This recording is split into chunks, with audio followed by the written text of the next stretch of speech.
Don't rush to help those who haven't asked you to, because not everyone who is drowning needs a hand. Some want to drown. Wisdom accepts that all things have two sides. Nothing has a stronger influence, psychologically, on their environment, and especially on their children, than the unlived life of their parents. The greatest potential for growth and self-realization exists in the second half of life. Children are educated by what a grown-up is, and not by his talk. The healthy man does not torture others. Generally, it is the tortured who turn into torturers. People will do anything, no matter how absurd, to avoid facing their own souls.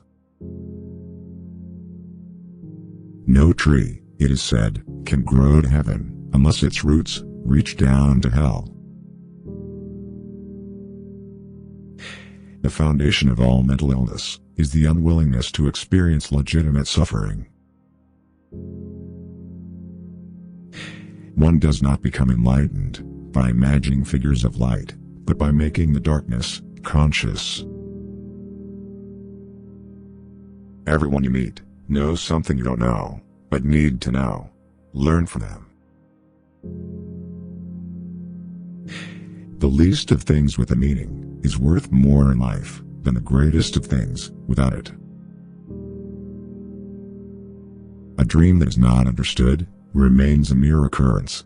Understood, it becomes a living experience. The difference between a good life and a bad life is how well you walk through the fire. 12 experts gathered in one room equal one big idiot. There is no coming to consciousness without pain. If a man knows more than others, he becomes lonely. A particularly beautiful woman is a source of terror. As a rule, a beautiful woman is a terrible disappointment. He who is afraid needs dependence, as a weakened man needs support. A man who has not passed through the inferno of his passions has never overcome them. The privilege of a lifetime is to become who you truly are. What did you do as a child that made the hours pass like minutes? Herein lies the key to your earthly pursuits. The most terrifying thing is to accept oneself completely. If an attractive woman is single, it's because she is smarter than everyone else. In each of us, there is another, whom we do not know. We cannot change anything unless we accept it. Knowing your own darkness is the best method for dealing with the darknesses of other people. Find out what a person fears most, and that is where he will develop next. If the path before you is clear, you're probably on someone else's.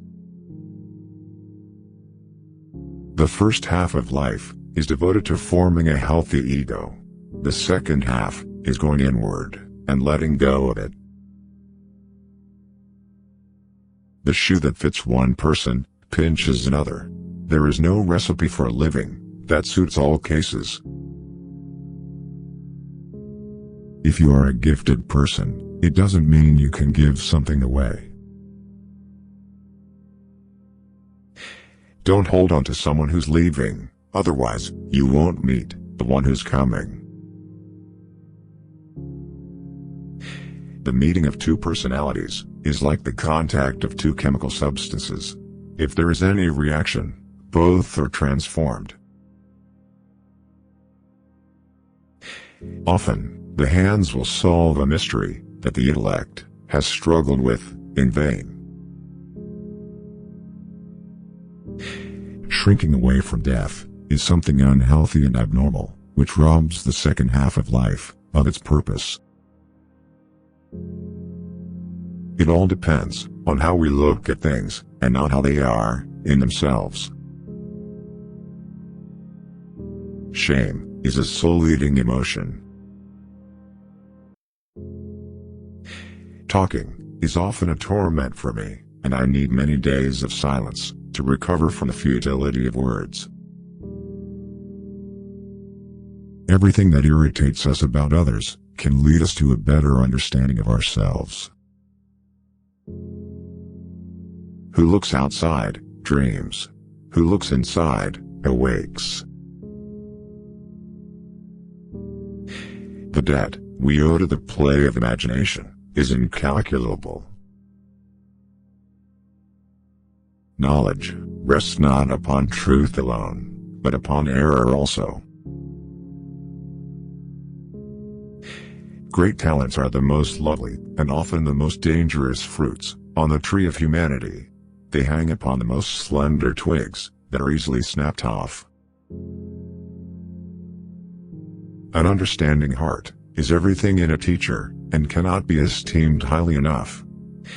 One looks back with appreciation to the brilliant teachers, but with gratitude to those who touched our human feeling. The curriculum is so much necessary raw material, but warmth is the vital element for the growing plant and for the soul of a child. Where love rules, there is no will to power, and where power predominates, love is lacking. The one is the shadow of the other. The creation of something new is not accomplished by the intellect, but by the play instinct, acting from inner necessity. The creative mind plays with the objects it loves. The rational attitude, which permits us to declare objective values as valid at all, is not the work of the individual subject, but the product of human history. To ask the right question is already half the solution of the problem. To me, dreams are part of nature, which harbors no intention to deceive, but expresses something as best it can. The capacity for directed thinking, I call intellect. The capacity for passive, or undirected thinking, I call intellectual intuition. Sometimes, indeed, there is such a discrepancy between the genius and his human qualities, that one has to ask oneself whether a little less talent might not have been better. I have always been impressed by the fact that there are a surprising number of individuals who never use their minds, if they can avoid it, and an equal number who do use their minds, but in an amazingly stupid way. Creative powers can just as easily turn out to be destructive. It rests solely with the moral personality.